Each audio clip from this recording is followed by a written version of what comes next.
యోహాను రాసిన సువార్త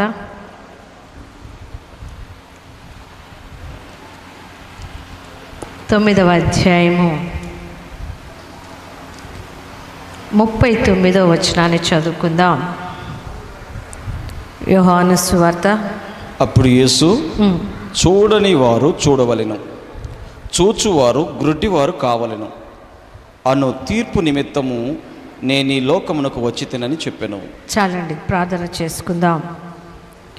కృపా కనికరము కలిగిన దేవా, జీవాధిపతివైన యేసయ్యానికి స్తోత్రములు తండ్రి.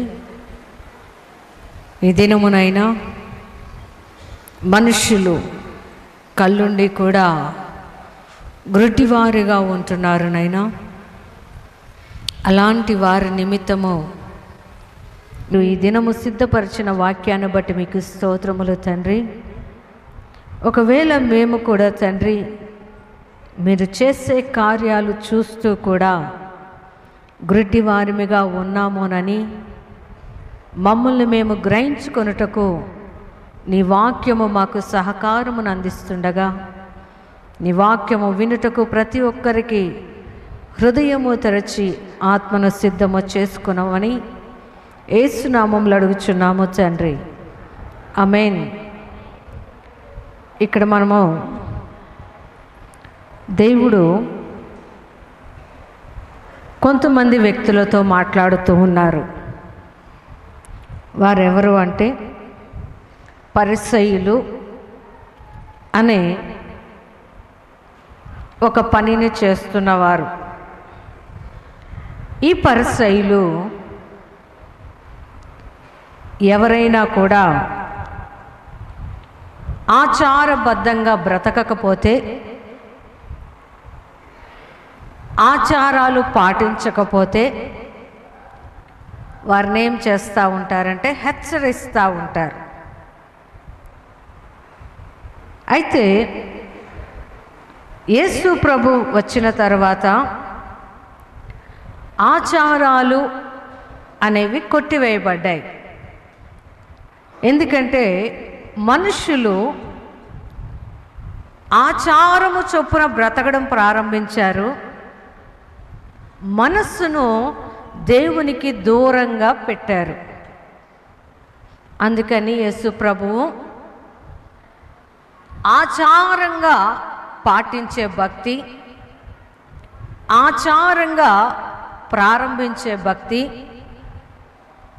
ఇవి దేవుని కుమారులుగాను పరలోకానికి వారసులుగాను చెయ్యవు అని చెప్పడానికి యేసు ప్రభు చాలా ప్రయత్నం చేశాడు. అయితే ఆయన చెప్పడమే కాదు, క్రియల ద్వారా చేస్తూ వెళ్ళినప్పుడు మనుషులకి కలిగిన గ్రుడ్డితనమును బట్టి యేసు ప్రభు ఇలా ఎందుకు ప్రవర్తిస్తున్నారో ఈ పరిసయ్యులకు అర్థం కాలేదు. వారికి అర్థము కాని కార్యాలలో విశ్రాంతి దినమున యేసు ప్రభువు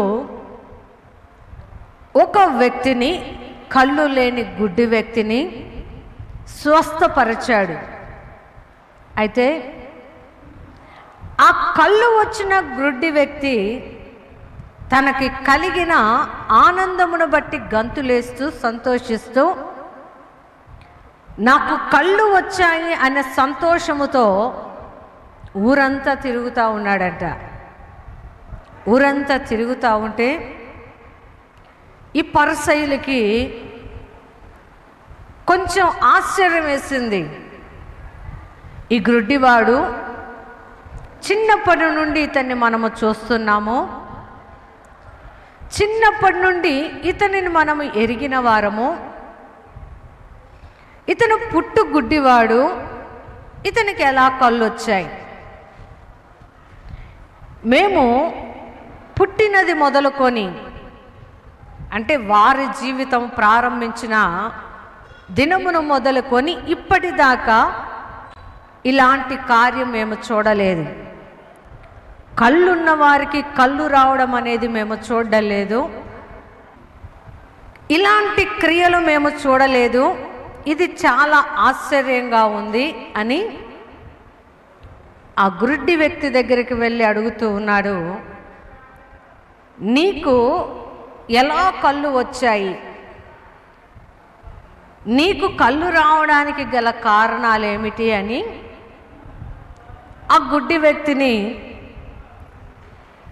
ప్రశ్నిస్తున్నప్పుడు అతను అంటాడు, నాకు కళ్ళు వచ్చాయి కానీ నా కళ్ళు తెరవడానికి కారణమైన వ్యక్తిని నేను చూడలేదు. నాకు కళ్ళు తెరవ చేసిన వ్యక్తి ఎవరో నాకు తెలియదు. అంటే ఇతను గ్రుడ్డివాడు, కళ్ళు లేనివాడు. యేసు ప్రభువుని చూడలేదు అంటే ఒక అర్థం ఉంది.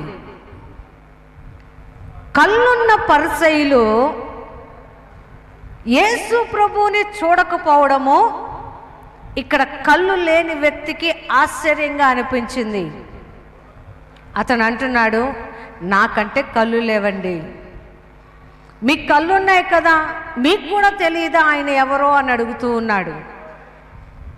అంటే ఈ రోజుట్లో కూడా చాలామందికి యేసు ప్రభువు ఎవరో తెలుసు, ఆయన ఎందుకు వచ్చాడో తెలుసు, ఆయన ఎలాంటి వాడో తెలుసు, కానీ మనుషులకు కలిగిన గ్రుడ్డితనమును బట్టి యేసు ప్రభు చేస్తున్న సూచక క్రియలని ఈ రోజుట్లో కూడా నమ్మని వారు ఉన్నారు. కళ్ళుండి, చెవులుండి, అన్ని దేహముల అవయవాలు పనిచేస్తున్న వారు చూస్తూ కూడా గ్రుడ్డితనములో బ్రతికేవారు ఈ దినాల్లో కూడా ఉన్నారు. అయితే ఇతను అంటున్నాడు, నీవు విశ్రాంతి దినమున బాగుపడ్డావు కదా,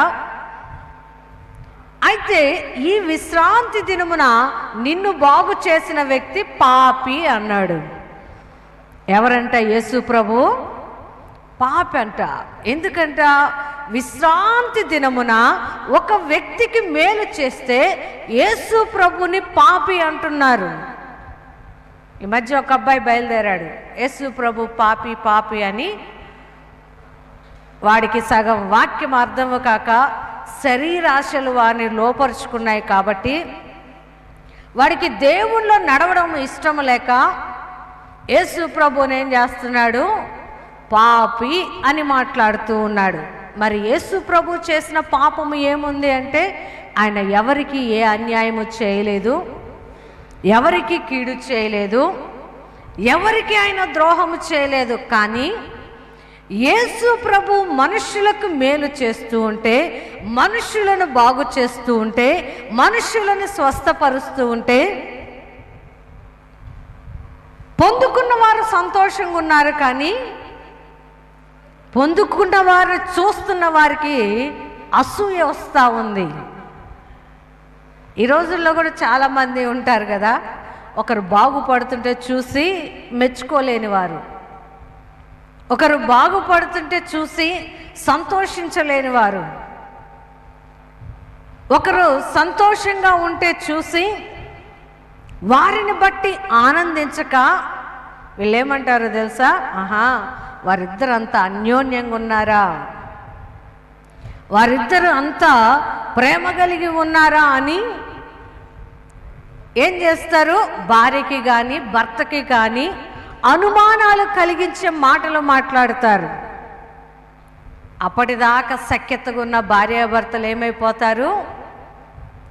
అనుమానపు మాటల వలన ఇద్దరు తిట్టుకుంటారు. నువ్వు కరెక్ట్ కాదంటే నువ్వు కరెక్ట్ కాదు, నువ్వు రైట్ కాదంటే నేను రైట్ కాదని ఇలా ఇద్దరు ఏం చేసుకుంటారు?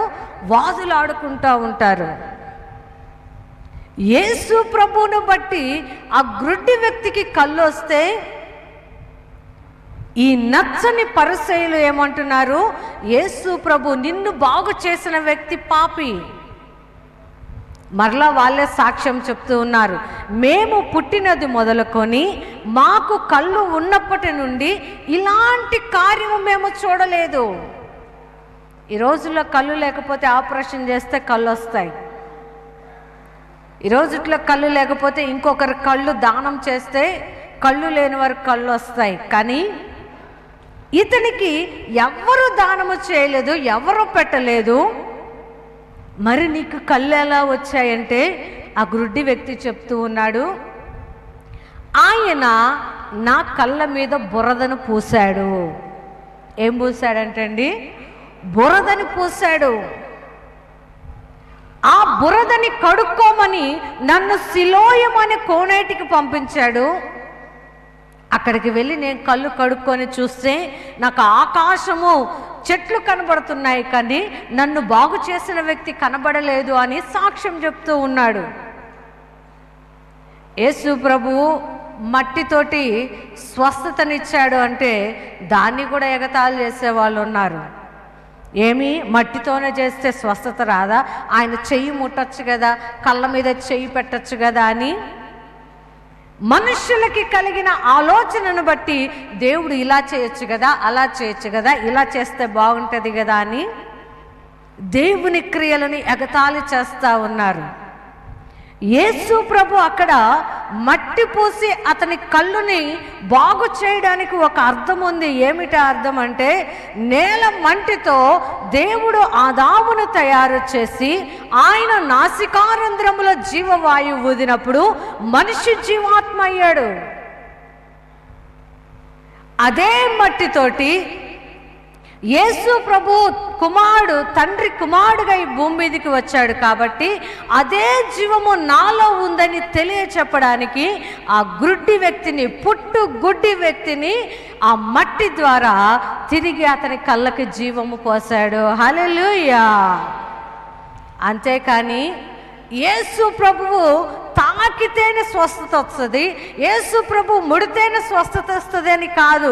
అక్కడ ఆయన జరిగించాడు అంటే నేను తండ్రి మాట చొప్పున ఈ భూమి మీదకి పంపబడిన వ్యక్తిని అని మనుష్యులకు తెలియచేయడానికి అక్కడ ఆయన క్రియ చేశాడు.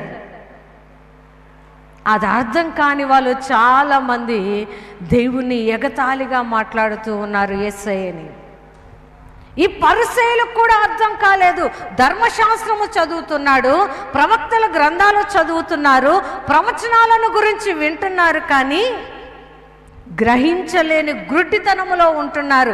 అందుకే యేసు ప్రభు అంటున్నాడు, గుడ్డివారు చూచుదురుగాక కళ్ళున్న వారు గుడ్డివారుగా ఉంటారు అనే వాక్యము నెరవేర్చబడుటకు నేను ఈ భూమి మీదకి వచ్చాను అన్నాడు.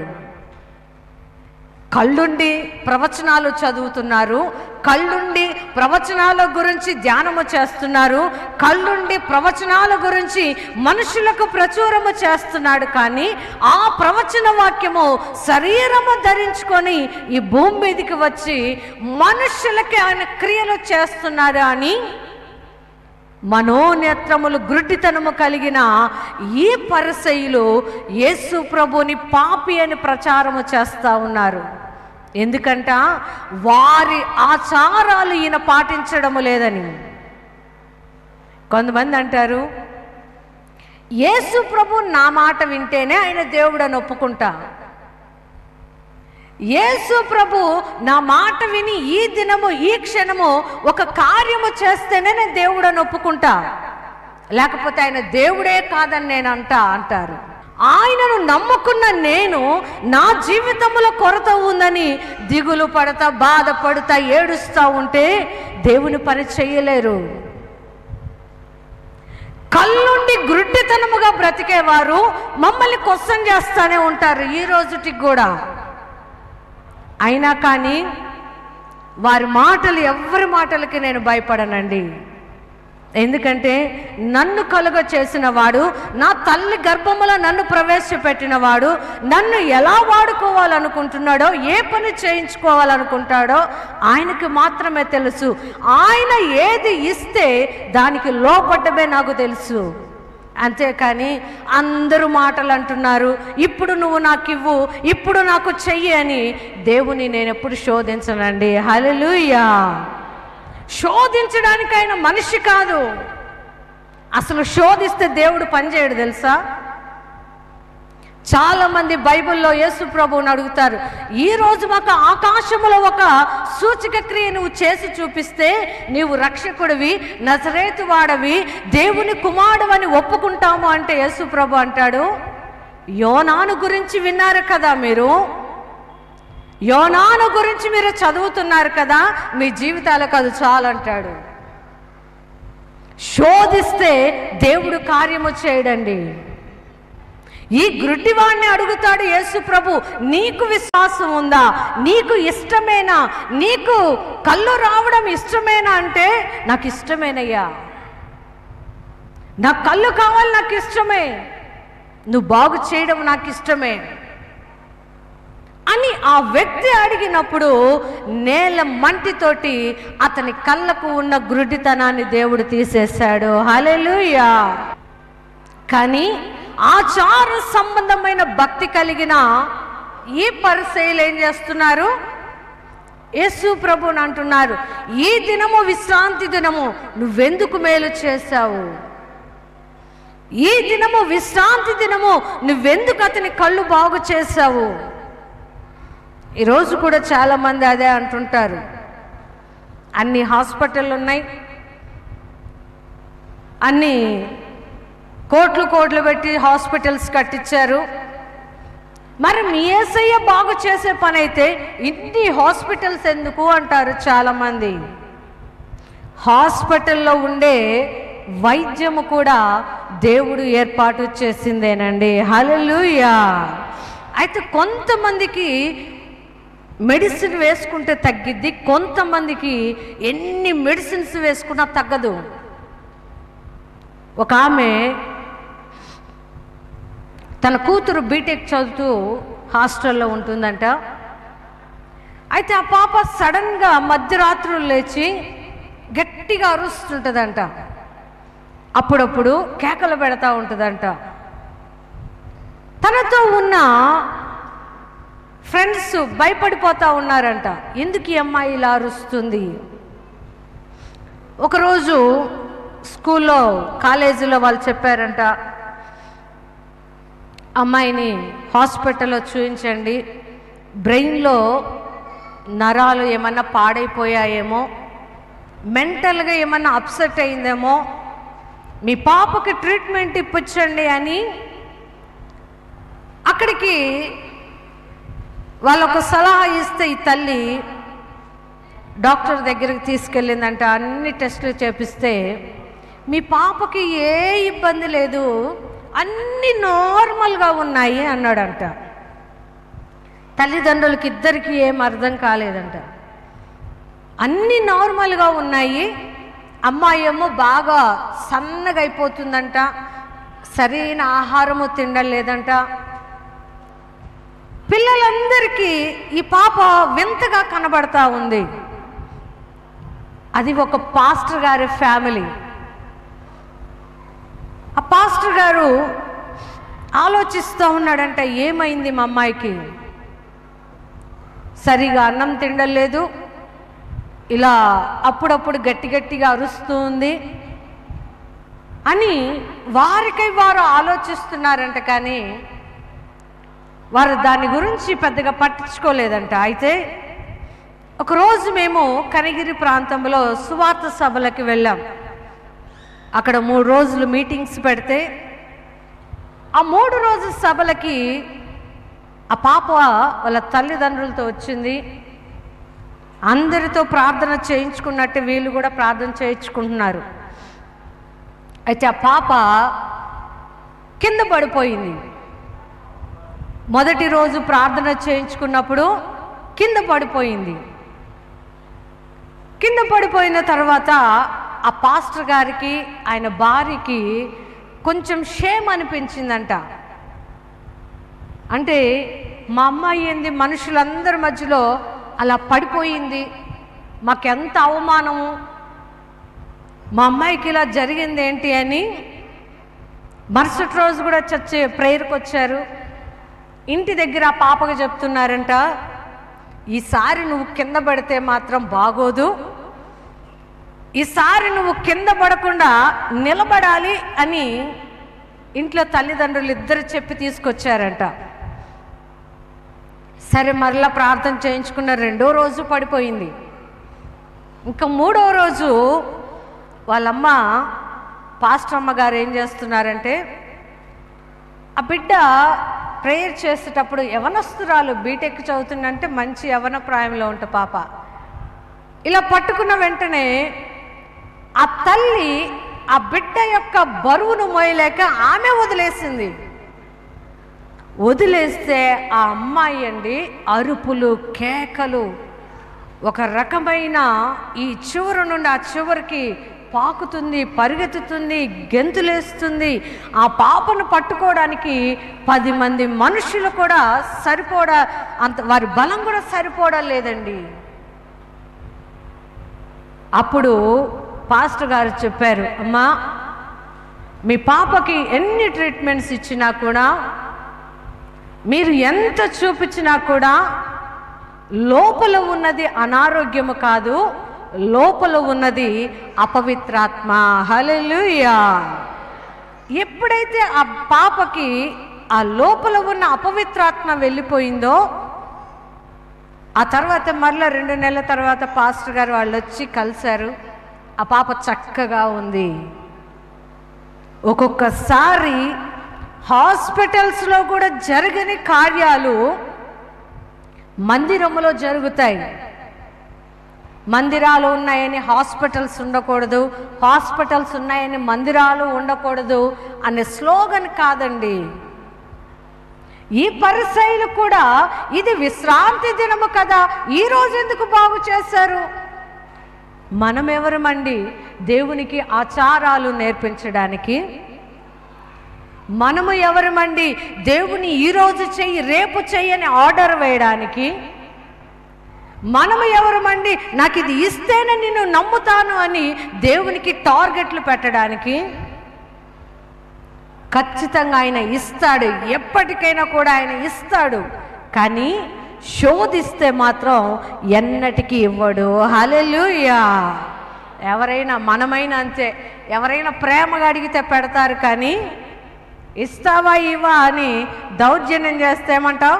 ఇవ్వను పోరా, ఏం చేసుకుంటావు చేసుకో అంటాం.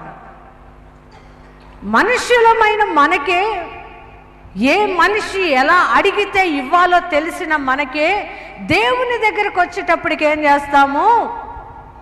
దేవుణ్ణి ఏం చేస్తామో ఆజ్ఞాపిస్తుంటాం. నువ్వు చెయ్యాల్సిందే, ఇవ్వాల్సిందే. అలా దేవుణ్ణి హెచ్చరించడానికి కాదు మనము ఇక్కడ ఈ భూమి మీద నిలవబడింది. ఆయన ఏది ఇచ్చినా కూడా అంగీకరించే వారిగా ఉండాలి. హల్లెలూయా. చాలా మంది అనుకుంటారు, నాకెందుకు ఇచ్చావయ్యా ఈ జీవితం, ఆ పక్కన వాళ్ళు చూడు ఎంత బాగున్నారో, నాకే ఎందుకుందయ్యా ఇలాంటి బ్రతుకు, వాళ్ళలాగా నేనుంటే బాగుండు అనుకుంటారు. కాదు కాదు, నిన్ను అక్కడ నిలవబెట్టడానికి, ఆ జీవితాన్ని నీకు ఇవ్వడానికి ఒక కారణం ఉంటుంది. ఉండకుండా ఏమీ ఉండదు. యేసు ప్రభు వచ్చినప్పుడు ఈ గుడ్డివాడే కాదు, చాలా మంది అనారోగ్యంతో ఉన్న వాళ్ళు ఉన్నారు. కానీ యేసు ప్రభు ఆ పుట్టి గుడ్డివాడిని ఎందుకు చూస్ చేసుకున్నాడు అంటే, దేవుని క్రియలు ఎలా ఉంటాయో కన్నులున్న చూస్తున్న వారికి తెలియపరచడం కోసము పుట్టుగుడ్డు వారిని స్వస్థత చేశాడు దేవుడు. హల్లెలూయా. అందుకే బైబిల్లో ఒక మాట ఉంటుంది, యోహాను సువార్త 9వ అధ్యాయము 4వ వచనమును చూస్తే, పగలున్నంత వరకు నన్ను పంపిన వాని క్రియలు మనము చూచుచుండవలెను. హల్లెలూయా. ఏమున్నంత వరకు అంటండి? పగలు ఉన్నంత వరకు ఆయన చేస్తున్న కార్యాలు మనము చూచుచుండవలెను. ఒక రోజు వచ్చిందంట, రాత్రి చీకటి గడియ, అప్పుడు చేసేవారు ఎవరు కూడా ఉండరంట. ఇప్పుడు చాలామంది వారికి తెలియకుండానే ఆ చీకటి గడియల్లోకి వెళ్ళిపోతూ ఉన్నారు.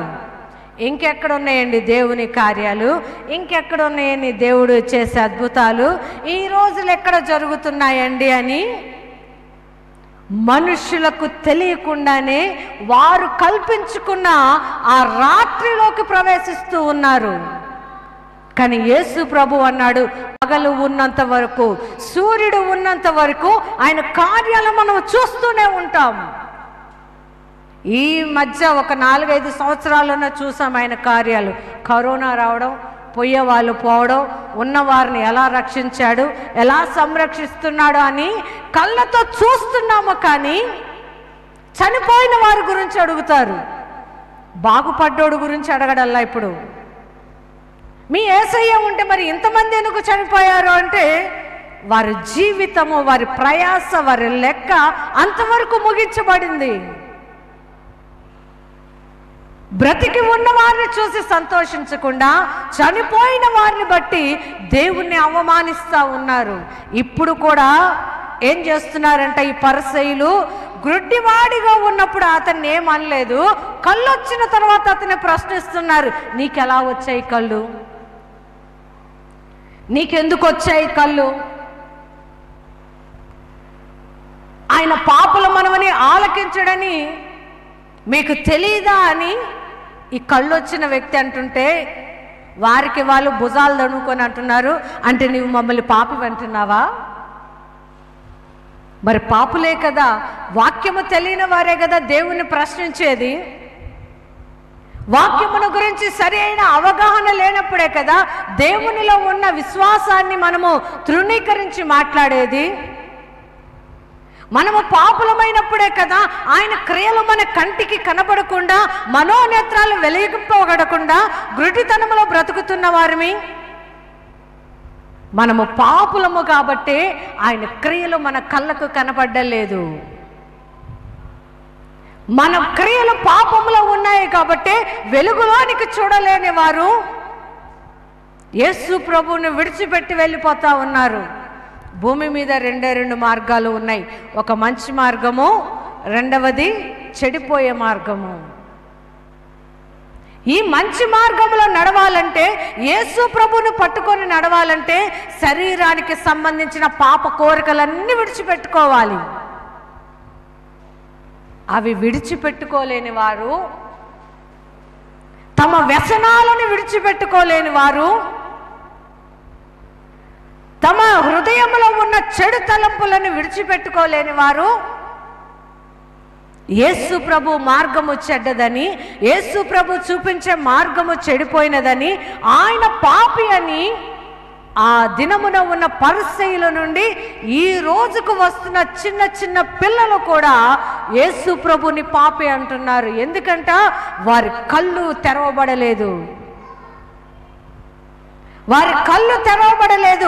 ఏది మంచి ఏది చెడు అని గ్రహించలేని స్థితిలో ఉన్నారు. కాబట్టి ఆయన కార్యాలను చేస్తున్న వారిని అబద్ధ బోధకులని, ఆయన కార్యాలను చేస్తున్న వారిని వీరు నరకానికి వెళ్ళిపోతారు అని వాక్యాన్ని తిప్పివేసి మాట్లాడుతూ ఉన్నారు.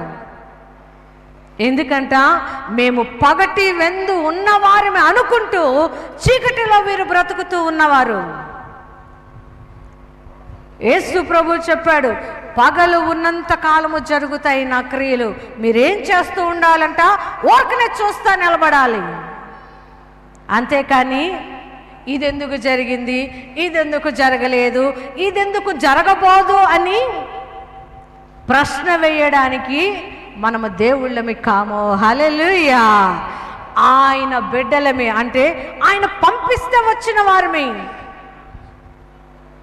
అంతేకాని ఈరోజు ఎందుకు చేయడు, రేపు ఎందుకు చేయడు అని పరిసయ్యుల్లాగా ప్రశ్నలు వేస్తూ ఉంటే యేసు ప్రభు అక్కడ ఒక మాట అంటాడు.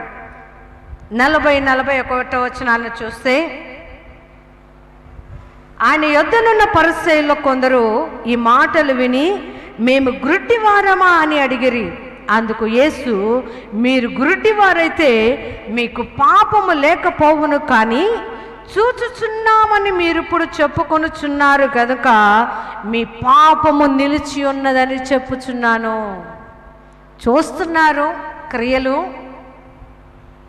కానీ వాటిని నమ్మమంటున్నారు. అందుకే యేసు ప్రభు అంటున్నారు, మీరు చూస్తూ కూడా అడుగుతున్నారు కాబట్టి మీ పాపము నిలిచి ఉంది. దేవుని క్రియలు చూస్తూ కూడా, దేవుని కార్యాలు రుచి చూస్తూ కూడా, దేవునికి సంబంధమైన క్రియలు మన జీవితాల్లో జరుగుతూ ఉన్నా ఇంకేమి చేశాడు అని మనము ప్రశ్న వేస్తే ఆ పాపము మనలో నిలిచి ఉంటుంది. చాలామంది నేను అడిగింది ఇస్తేనే ఆయన నా పట్ల ఉన్నట్టు అని దేవుణ్ణి ఏం చేస్తారంటే ఒక గీత గీస్తారు దేవునికి. నీవు అడిగింది దేవుడు చేయడం కాదు, నీ జీవితంలో నీవు అడగకుండా నీకు దేవుడు ఏ మేలు చేశాడో దాన్ని నీవు తలంచుకొని కృతజ్ఞత కలిగి ఉంటే పాపము మనలో నిలిచి ఉండదు. హల్లెలూయా. నేను అడిగింది జరిగితేనే యేసు ప్రభు దేవుడని ఒప్పుకుంటాను అంటే పాపము మనలో నిలిచి ఉంటుంది.